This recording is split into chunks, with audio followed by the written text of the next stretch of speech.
Welcome back दोस्तों power house of web development course के अंदर। जैसा कि आप लोग जानते हैं हम लोग बेसिक से वेब डेवलपमेंट को सीख रहे हैं। तो आज की इस वीडियो में हम लोग बात करेंगे HTML के बेसिक एलिमेंट के बारे में। हेडिंग हो गया, पैराग्राफ हो गया, इमेज हो गया, कोई भी वेबसाइट वगैरह आप लोग देखते होंगे ये तीन चीज़ें वहाँ पे होता ही होता है। तो चलिए दोस्तों इस वीडियो को हम लोग शुरू करते हैं और देखते हैं कि दोस्तों यहाँ पे हम लोग इसको किस तरीके से इम्प्लीमेंट कर सकते हैं अपने वेबसाइट के अंदर। तो ये बेसिकली दोस्तों हमारा वो वाला फोल्डर था power house of web development course वाला। तो उसी के अंदर मैंने यहाँ पे index.html नाम से एक फाइल बनाया हूँ। उसके अंदर बेसिकली दोस्तों हम लोग जिस तरीके से HTML5 का इस्तेमाल करते हैं इस तरीके से हम लोग लिखते थे, तो वो बेसिकली यहाँ पर भी आप लोग लिख लीजिएगा। ये चीज़ों के बारे में, बेसिक स्ट्रक्चर के बारे में मैंने पिछले वीडियो में बताया था, तो वो आप लोग यहाँ पे देख लीजिएगा। तो बेसिकली दोस्तों सबसे पहले हम लोग हेडिंग के बारे में बात करेंगे। हेडिंग बेसिकली होता क्या है।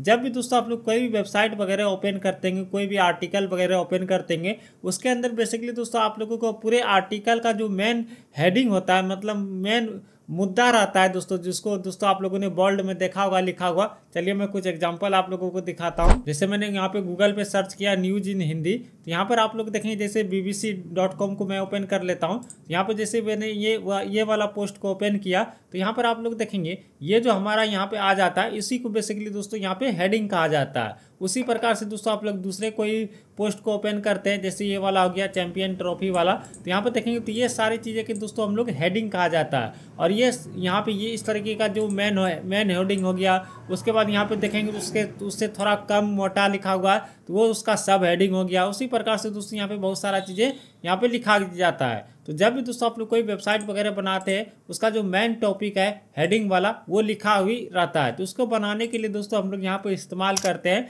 H1 टैग का, हम लोग यूज करते हैं हेडिंग के लिए H1 टैग।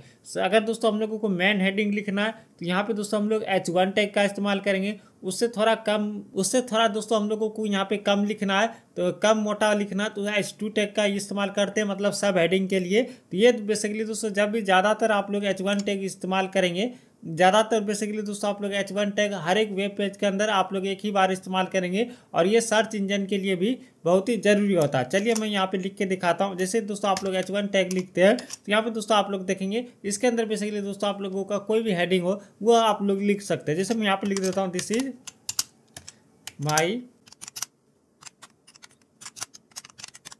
First website. इस तरीके से मैंने यहाँ पे लिख दिया। कंट्रोल से इसको सेव कर देते हैं, और यहाँ पे गो लाइव पे मैंने आप लोगों को एक बताया था वो वाला, उसको दोस्तों आप लोग यहाँ पे यूज कर लीजिएगा एक्सटेंशन। तो इस तरीके से आप लोग देखेंगे ये यहाँ पे दोस्तों हमारा यहाँ पे हेडिंग आ जाता है। इसको मैं छोटा कर लेता हूँ। तो यहाँ पर आप लोग देख सकते हैं इस तरीके से हमारा मेन जो हेडिंग है हमारा आ गया। उसी प्रकार से दोस्तों अगर मैं यहाँ पे H2 टैग लगाऊंगा, H2 टैग लगाता हूँ, उसके बाद देखेंगे यहाँ पे मैं जैसे मैं अपना नाम लिखना चाहता हूँ सोनू कुमार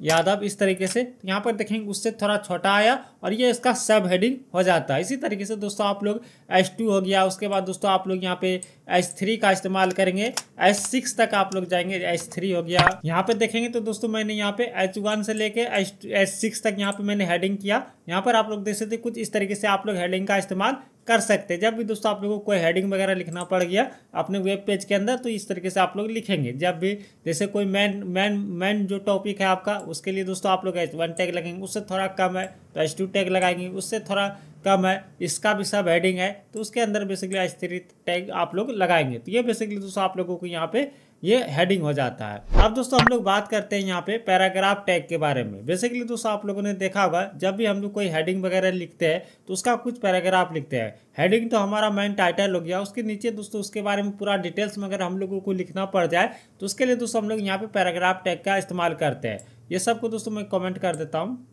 एक को रहने देते हैं, बाकी सबको कमेंट कर देते हैं। जैसे दोस्तों मान लीजिए दोस्तों हम लोग यहाँ पे इसके बारे में मुझे यहाँ पे लिखना है, तो उसके लिए दोस्तों मैं यहाँ पे पैराग्राफ टैग का इस्तेमाल करूँगा। पैराग्राफ टैग लगाने के लिए दोस्तों आप लोग P का इस्तेमाल करते हैं। जो भी दोस्तों आप लोगों को पैराग्राफ के अंदर लिखना है वो दोस्तों यहाँ पे लिख देते हैं। मैं यहाँ पे डमी टेस्ट डाल देता हूँ। यहाँ पर आप लोग देख सकते हैं मैंने यहाँ पे डमी टेस्ट डाल दिया, तो ये बेसिकली दोस्तों यहाँ पे पैराग्राफ के अंदर ये आ गया। यहाँ पर आप लोग देख सकते हैं ये मैंने यहाँ पे लिखा हुआ है। तो ये इस तरीके से दोस्तों अगर आप लोग पैराग्राफ लिखना चाहते हैं तो वो लिख सकते हैं। अब मान लीजिए दोस्तों पैराग्राफ के अंदर मैं यहाँ पे दिखाता हूँ, ये सीधा लाइन में मैंने यहाँ पे सारा का सारा टेस्ट लिखा हुआ है। अगर दोस्तों मैं यहाँ पे इसको दोस्तों यहाँ पे मान लीजिए यहाँ पे इसके बाद इसको मैं ब्रेक करना चाहता हूँ, दूसरे लाइन में लिखना चाहता हूँ, यहाँ पर तो आप लोगों को यहाँ पे दिख रहा होगा यहाँ पे देखिए दोस्तों ये सीधा ही आ गया।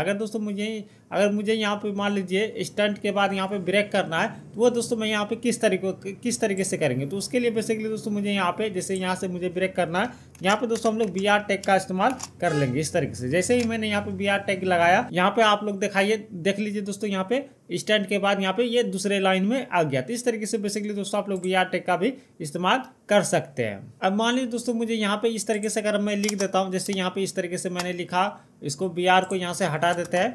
उसके बाद दोस्तों मान लीजिए मुझे यहाँ पे फिर यहाँ पे लिखे, फिर एक लाइन यहाँ पे छोड़ दिए, और फिर दोस्तों हम लोग यहाँ पे इस तरीके से लिखना चाहते हैं, और ये चाहते हैं ये जो लिखे जिस तरीके से हम लोगों ने लिखा है उसी तरीके से बेसिकली दोस्तों यहाँ पे ये आए। अगर मैं यहाँ पे अभी सेव करूँगा तो यहाँ पे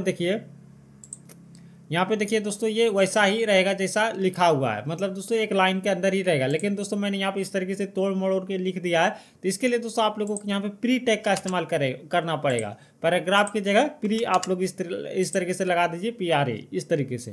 यहाँ पे आप कंट्रोल से अगर मैं सेव करता हूँ, आप देखेंगे तो जिस तरीके से मैंने लिखा हुआ था उसी तरीके से यहाँ पर भी आ गया। अगर आप लोगों को एक्स्ट्रा स्पेस वगैरह चाहिए तो दोस्तों आप लोग प्री टैग का इस्तेमाल करेंगे। तो होपफुली दोस्तों आप लोगों को यहाँ तक समझ में आ गया होगा। हेडिंग हो गया, पैराग्राफ हो गया। अब दोस्तों मैं यहाँ पे बात करते हैं इसको। दोस्तों अगर आप लोगों को फॉर्मेटिंग करना है तो फॉर्मेट डॉक्यूमेंट पे क्लिक कर दीजिएगा, तो ये बेसिकली दोस्तों आप लोगों का फॉर्मेट हो जाएगा। अब मान लीजिए दोस्तों मुझे यहाँ पे मैं यहाँ पे चाहता हूँ कि इमेज वगैरह हमारे वेबसाइट के अंदर आए, तो इमेज वगैरह लगाने के लिए बेसिकली दोस्तों आप लोग सबसे पहले दोस्तों जो सा भी फोल्डर के अंदर है वो वहाँ पे दोस्तों आप लोग, जैसे मान लीजिए दोस्तों आप लोगों को आपके वेबसाइट का लोगो लगाना पड़ गया या कोई अलग इससे इमेज वगैरह लगाना पड़ जाता है, तो वो बेसिकली दोस्तों आप लोग पहले उस फोल्डर के अंदर डाल दीजिए जहाँ पर है इमेज आप लोग रखना चाहते हैं। एग्जाम्पल के लिए देखिए दोस्तों यहाँ पे मैंने एक इमेज लगा दिया AI माइनस रेप्लिट, इस तरीके से मैंने यहाँ पे एक इमेज लिखा हुआ है, इमेज डाल दिया हूँ उसी फोल्डर के अंदर, power house of web development के अंदर। तो ये विजुअल स्टूडियो कोड के अंदर भी आ जाएगा, यहाँ पर आप लोग देख सकते हैं, और ये JPG फॉर्मेट में है। तो इसके लिए बेसिकली दोस्तों अगर मुझे यहाँ पे अपने वेबसाइट के अंदर इमेज लगाना पड़ जाए तो यहाँ पे दोस्तों हम लोग IMG टैग का इस्तेमाल करेंगे इस तरीके से। और यहाँ पे दोस्तों इमेज लगाने के बाद आप लोग इस तरीके से कर देंगे तो ये क्लोज हो जाएगा। इसके अंदर क्लोजिंग के लिए आप फिर से आप लोगों को यहाँ पे IMG लिखने का जरूरत नहीं है। उसके बाद दोस्तों आप लोग यहाँ पे क्या करेंगे, इसको आप लोग बताएंगे कि इमेज हमारा कहाँ पे है, SRC यहाँ पे SRC इसका प्रॉपर्टी के अंदर यहाँ पे आप लोगों को बताना पड़ेगा। जैसे मेरा इमेज का नाम है AI-replit.jpg, तो मैं यहाँ पे बताऊँगा AI- यहाँ पे ये मुझे सजेशन दे रहा है, तो इसी को मैं यहाँ पे कर देता हूँ। तो ये आप लोग कंट्रोल से अगर मैं यहाँ पे सेव करता हूँ तो अभी आप लोग देखेंगे, यहाँ पर आप लोग देख सकते हैं दोस्तों मैं 100% करता हूँ तो इमेज का जो साइज़ था जितना बड़ा उतना बड़ा बेसिकली दोस्तों ये हमारा इमेज यहाँ पे आ गया। मतलब बाय डिफ़ॉल्ट जो इमेज का ओरिजिनल साइज़ था उसी के आधार पे दोस्तों ये यहाँ पे हमारा आ गया, हेडिंग आ गया, पैराग्राफ आ गया, उसके बाद यहाँ पे इमेज भी आ गया। अब चाहते हैं कि दोस्तों हम लोग इमेज का साइज़ वगैरह छोटा करने के लिए, इसके लिए दोस्तों आप लोग यहाँ पे क्या करेंगे, विड्थ और हाइट एट्रीब्यूट का आप लोग इस्तेमाल करेंगे। जैसे मैं यहाँ पे चाहता हूँ कि इसका इमेज का जो साइज़ रहे, जैसे मैं यहाँ पे कर देता हूँ 600 पिक्सल। उसके बाद दोस्तों यहाँ पे हाइट कर देते हैं 350 पिक्सल। कंट्रोल से सेव करते हैं, देखते हैं क्या होता है। तो यहाँ पर आप लोग देख सकते हैं इमेज का जो साइज था हमारा यहाँ पे छोटा हो गया है। तो इस तरीके से बेसिकली दोस्तों मैंने आप लोगों को बताया हेडिंग किस तरीके से लगाना, पैराग्राफ किस तरीके से लगाना, और यहाँ पे दोस्तों इमेज किस तरीके से लगाना। इमेज के अंदर कुछ चीज़ें और भी मैं आप लोगों को बता देता हूँ। एक और यहाँ पे इंपॉर्टेंट एट्रीब्यूट है ALT एट्रीब्यूट। इसके अंदर क्या होता है, जब भी दोस्तों आप लोग मान लीजिए किसी वेबसाइट के अंदर से इमेज URL के थ्रू लाते हैं, वहाँ पे बहुत बार होता है क्या, हमारा जो इमेज है वो लोड नहीं हो पाता नेटवर्क कनेक्शन वगैरह के वजह से। तो यहाँ पे दोस्तों आप लोग ALT टैग के अंदर उस इमेज के बारे में आप लोग बता सकते हैं। जैसे मैं यहाँ पे कर देता हूँ, उस इमेज का नाम दे सकते हैं कि यहाँ पे यूज़र को पता लगे यहाँ पे कोई इमेज लोड होने वाला है। तो यहाँ पे जैसे मैं यहाँ पे कर देता हूँ AI इमेज, इस तरीके से मैं यहाँ पे दे देता हूँ AI इमेज। कंट्रोल से सेव करते हैं और यहाँ पे चलते हैं। यहाँ पे देखेंगे तो दोस्तों ये यहाँ पे एक बार रिलोड कर देते हैं, तो यहाँ पर देखेंगे तो बेसिकली दोस्तों ये तो इमेज लोड हो गया, लेकिन दोस्तों ये हमारा वाला यहाँ पे शो नहीं हुआ। तो अब एक काम करते हैं, यहाँ पे दोस्तों इसका जो स्पेलिंग है वो मिस्टेक कर देते, तो दोस्तों हमारा यहाँ पे इमेज का जो है तो वो तो लोड नहीं हो पाएगा। अब देखते हैं कि दोस्तों ये वाला हमारा शो हो रहा है कि नहीं। यहाँ पर आप लोग देख सकते हैं AI इमेज यहाँ पे हमारा शो हो रहा है, मतलब दोस्तों कोई इमेज यहाँ पे लोड होने वाला, जबकि दोस्तों मैंने यहाँ पे इमेज का नाम जो है बाय मिस्टेक लिख दिया है। तो इस तरीके से बेसिकली दोस्तों आप लोग अल्ट टैग का इस्तेमाल कर सकते हैं और भी चीज़ें हैं। जैसे दोस्तों अगर मान लीजिए मुझे कोई इंटरनेट से इमेज को यहाँ पे लाना है तो उसके लिए दोस्तों हम लोग यहाँ पे क्या करेंगे, इमेज का लिंक डाल देंगे। जैसे एग्जांपल के लिए मैं बताता हूँ, अगर दोस्तों आप लोगों को भी यहाँ पे टेस्टिंग करने के लिए आप लोगों को यहाँ पे सर्च करना है तो इमेज लाने के लिए अगर दोस्तों आप लोगों को पता नहीं है, मैं आप लोगों को बता देता हूँ। यहाँ पे दोस्तों आप लोग डमी टेस्ट जहाँ से लाते हैं लोरेम इप्सन वाले, यहाँ पे सर्च कीजिए तो यहाँ पे आप लोगों को मिल जाएगा। ये वाला वेबसाइट के अंदर आप लोग यहाँ पे लिख दीजिए इमेज इस तरीके से, तो यहाँ पे दोस्तों आप लोगों को मिल जाएगा। यहाँ से दोस्तों आप लोग वेबसाइट टेस्टिंग करने के लिए बेसिकली दोस्तों आप लोग ही यहाँ पे इमेज ला सकते हैं। जैसे मुझे ये वाला इमेज चाहिए, ये कुत्ता वाला, तो ये बेसिकली दोस्तों मैं यहाँ पे क्या करूँगा, ये वाला जो लिंक है इसको दोस्तों मैं यहाँ से कॉपी कर लूँगा। यहाँ पे दोस्तों इसका जो साइज़ दिया गया है बेसिकली, तो एग्जाम्पल के लिए मैं यहाँ पर डाल देता हूँ SRC के अंदर, कंट्रोल से सेव कर देते हैं।